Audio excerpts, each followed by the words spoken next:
In the heart of Meru County, beneath the shadows of Mount Kenya forest, lies a humble village called Kithiu.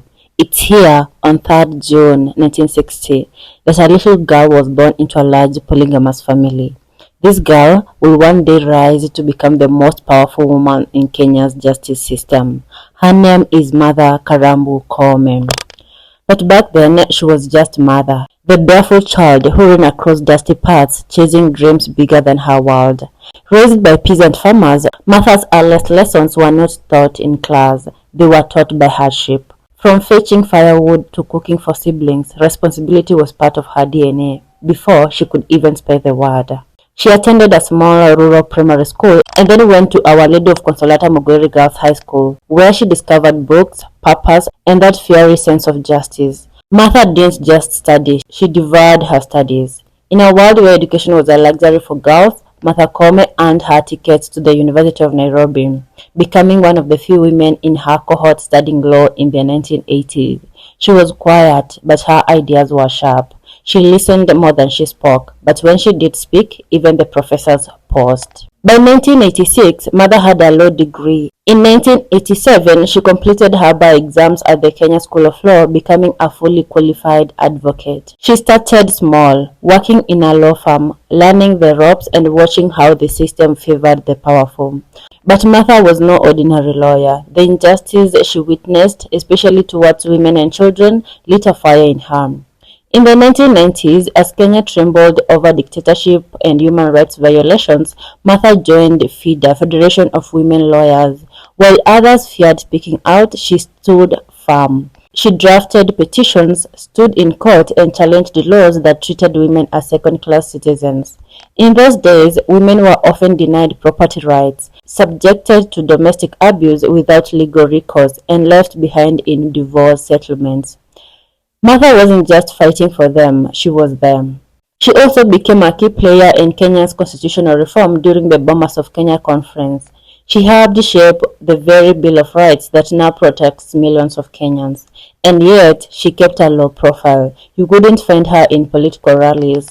Her power was in the pen, the constitution, and the court. In 2003, President Mwai Kibaki appointed her as High Court judge. It was no accident.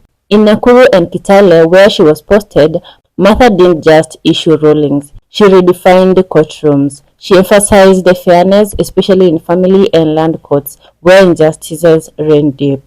But it wasn't easy. In a system dominated by men, she was often underestimated. Some even said she was too soft-spoken for the judiciary. They didn't know that calm and still could coexist in the same soul. In 2012, she was appointed to the Court of Appeal, and again, she left her mark. Handling high-profile criminal and civil cases, she became known for her precision, her fairness, and her unshakable independence. April 14, 2021, Martha Koome walked into a public interview before the Judicial Service Commission. The stakes were becoming Kenya's 15th Chief Justice. The cameras were rolling, the pressure was suffocating. But Martha sat upright, composed, and delivered one of the most remarkable interviews in Kenya's judicial history. She talked about corruption, backlog in courts, protecting vulnerable groups, and her dream of digitizing justice. Weeks later, Kenya made history. President Uhuru Kenyatta appointed Martha Koome as the first ever female Chief Justice of Kenya. It was a glass ceiling shattered, but not everyone celebrated. You are taking office at a time when our nation is undergoing a period of great reckoning. A moment when Kenyans, especially our young people, are expressing discontent, are expressing frustrations with public institutions. The cry from every corner of our nation. Almost immediately, critics began cycling. In 2022, a decision by the Court of Appeal, where she once sat, was used to allege his bias in favor of the IEBC in appointing returning officers. Some lawyers questioned her neutrality. Nelson Harvey, then president of the Law Society of Kenya, accused her of cozying up to the executive. But Martha wasn't having it. She responded with firmness, demanding a retraction, warning of a defamation suit. She reminded the country, "I serve no master, I serve the Constitution."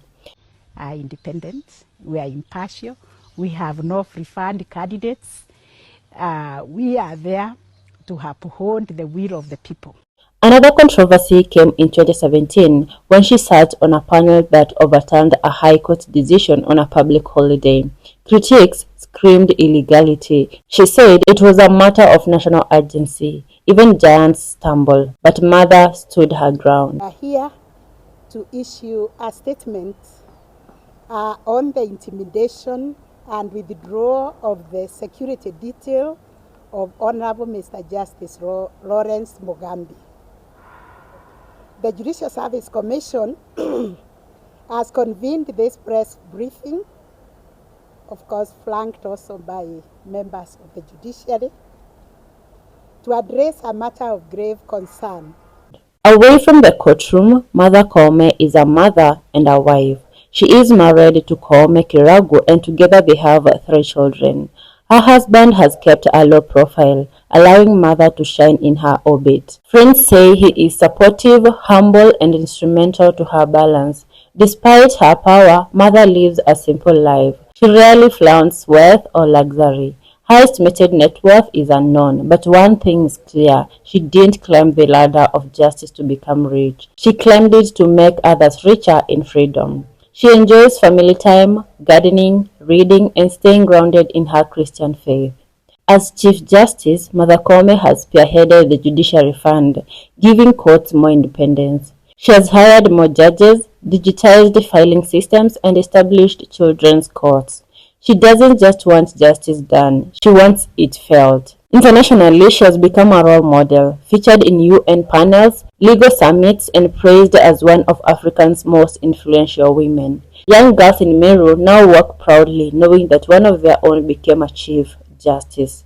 Mother Koome didn't need to raise her voice to be heard. She didn't need to join politics to lead a nation. She showed us that real strength comes from knowing who you are and never wavering from it. As Kenya looks to the future with elections, reforms, and mounting pressure, Justice Martha Koome remains a symbol of what is possible when integrity meets courage. The robe she wears may be heavy, but her shoulders are broad, and her legacy still unfolding. Thank you. Yeah. What brings you inner peace? Of course, music is healing to everybody. Yes. But I'm not good at music. My husband is. He sings for me in the morning. But for me, I also have to have a way of creating my own inner peace. I do a lot of meditation, and I have very many meditation ways of